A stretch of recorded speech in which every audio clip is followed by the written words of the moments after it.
O pavão indiano, Pavo cristatus, também conhecido como pavão comum e pavão azul, é uma espécie de pavão nativa do subcontinente indiano. Ele foi introduzido em muitos outros países. Os pavões machos são chamados de pavões, e as fêmeas são chamadas de pavonas, embora ambos os sexos sejam frequentemente referidos coloquialmente como pavão. Os pavões são aves de tamanho grande, com um comprimento do bico à cauda de 100 a 115 centímetros e com a cauda totalmente desenvolvida, chegam a medir de 195 a 225 centímetros. Eles pesam de 4 a 6 quilogramas. As fêmeas, ou pavonas, são menores, com cerca de 95 centímetros de comprimento e um peso de 2,75 a 4 quilogramas. Os pavões indianos estão entre os representantes mais volumosos e pesados da família Phasanidae. O pavão indiano é uma espécie residente no subcontinente indiano e habita áreas mais secas e baixas do Sri Lanka. E se você está curtindo o vídeo, deixe seu like. Dessa forma você ajuda demais o nosso trabalho. Os pavões são mais conhecidos pelas penas extravagantes exibidas pelos machos, que apesar de crescerem nas suas costas, são consideradas uma cauda. A cauda é na realidade composta por penas superiores da cauda extremamente alongadas. A própria cauda é marrom e curta, assim como a das pavonas. As cores não resultam de pigmentos verdes ou azuis, mas da microestrutura das penas e dos fenômenos ópticos resultantes. As penas longas da cauda, e os esporões tarsais, do macho se desenvolvem apenas após o segundo ano de vida. As caudas totalmente desenvolvidas são encontradas em aves com mais de 4 anos. No norte da Índia, essas começam a se desenvolver em fevereiro e são mudadas no final de agosto. A muda das penas de voo pode ser distribuída ao longo do ano. Os pavões procuram por alimento no solo em pequenos grupos, conhecidos como musters, geralmente compostos por um pavão e 3 a 5 pavonas. Após a época de reprodução, os bandos tendem a ser compostos apenas por fêmeas e jovens. Eles são encontrados ao ar livre nas primeiras horas da manhã e costumam se abrigar durante o calor do dia. Gostam de tomar banhos de poeira e, ao anoitecer, caminham em fila única até um local favorito para beber água. Quando perturbados, geralmente fogem correndo e raramente voam. Os pavões emitem chamados altos, especialmente na época de reprodução. Podem chamar à noite quando estão alarmados, e as aves vizinhas podem chamar em uma série de relés. Cerca de 7 variantes diferentes de chamados foram identificadas nos pavões, além de 6 chamados de alarme comuns a ambos os sexos. Os pavões dormem em grupos durante a noite em árvores altas, mas às vezes podem usar rochas, edifícios ou postes. Na floresta de Gir, escolhem árvores altas em margens de rios íngremes. As aves chegam ao anoitecer e chamam frequentemente antes de assumirem suas posições nas árvores para dormir. Devido a esse hábito de se reunir para dormir, muitos estudos populacionais são realizados nesses locais. A estrutura populacional não é bem compreendida.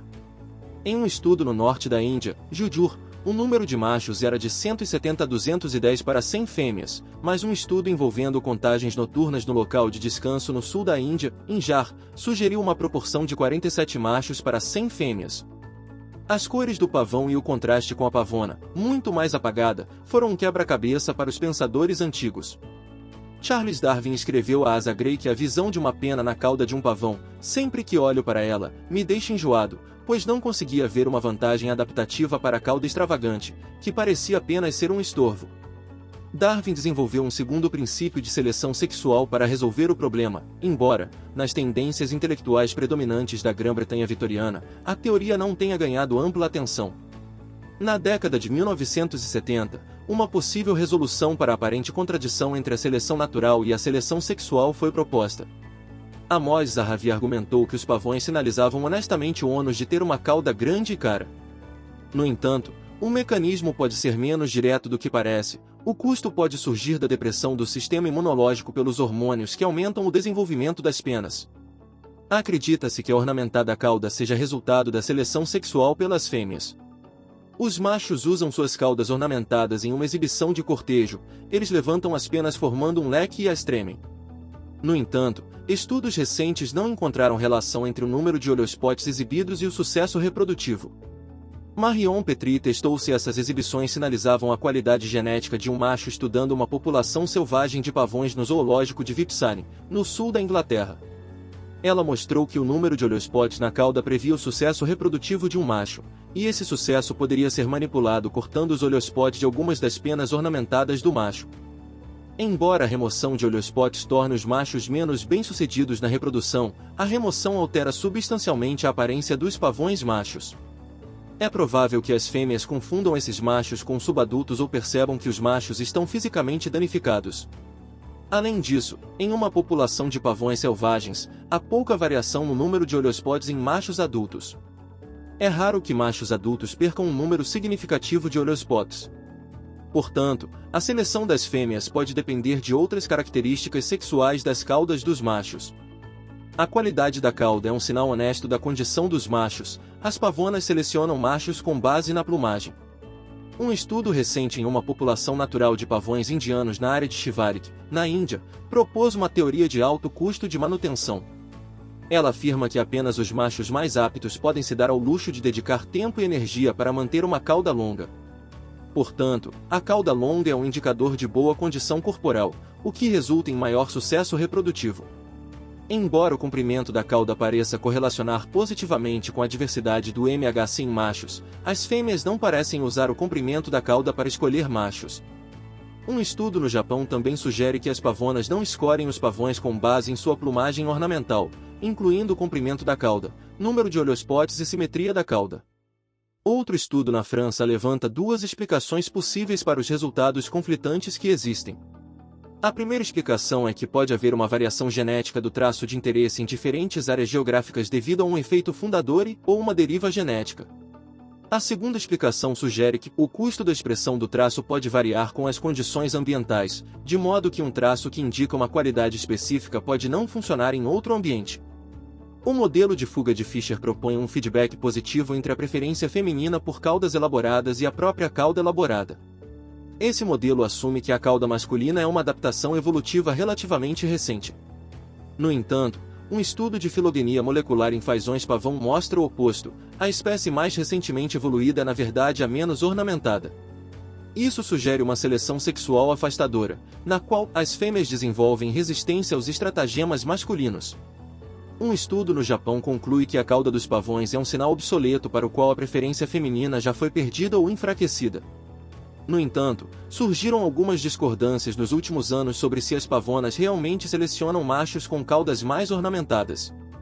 Ao contrário das descobertas de Petrie, um estudo japonês de 7 anos sobre pavões em liberdade chegou à conclusão de que as pavonas não selecionam parceiros apenas com base em suas caudas.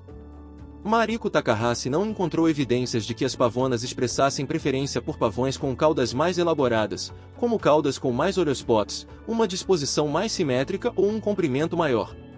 Takahashi determinou que a cauda do pavão não era o alvo universal da escolha feminina de parceiro, mostrava pouca variação entre as populações masculinas, e com base nos dados fisiológicos coletados deste grupo de pavões, não se correlacionava com as condições físicas masculinas.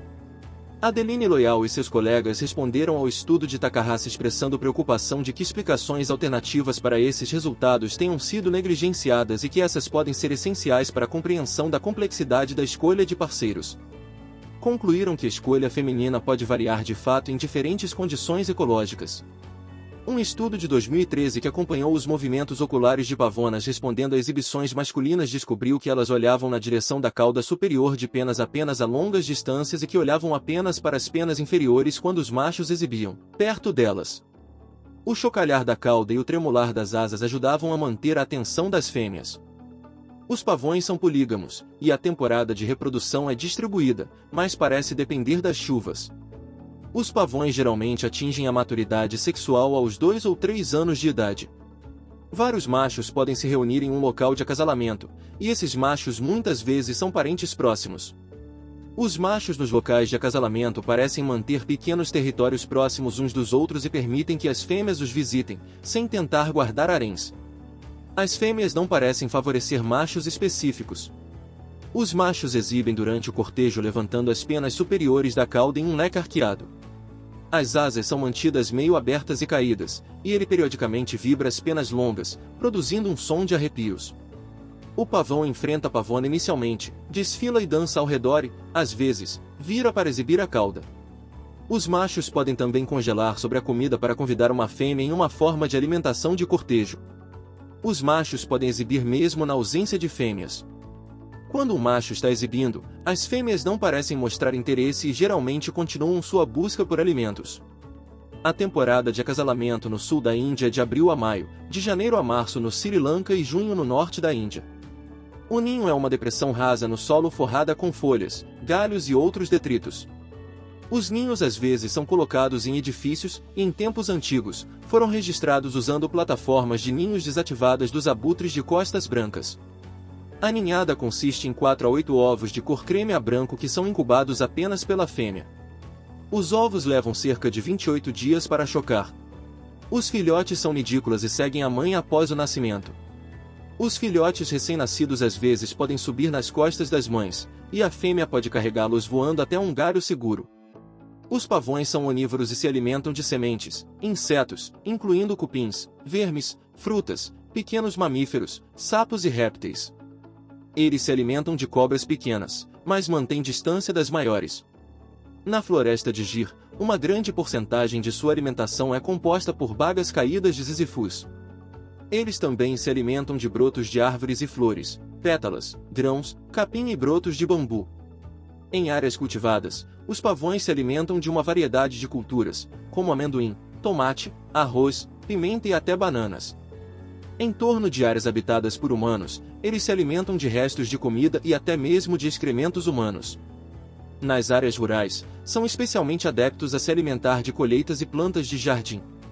Os pavões indianos estão amplamente distribuídos na natureza em todo o sul da Ásia e são protegidos tanto culturalmente em muitas áreas quanto por lei na Índia.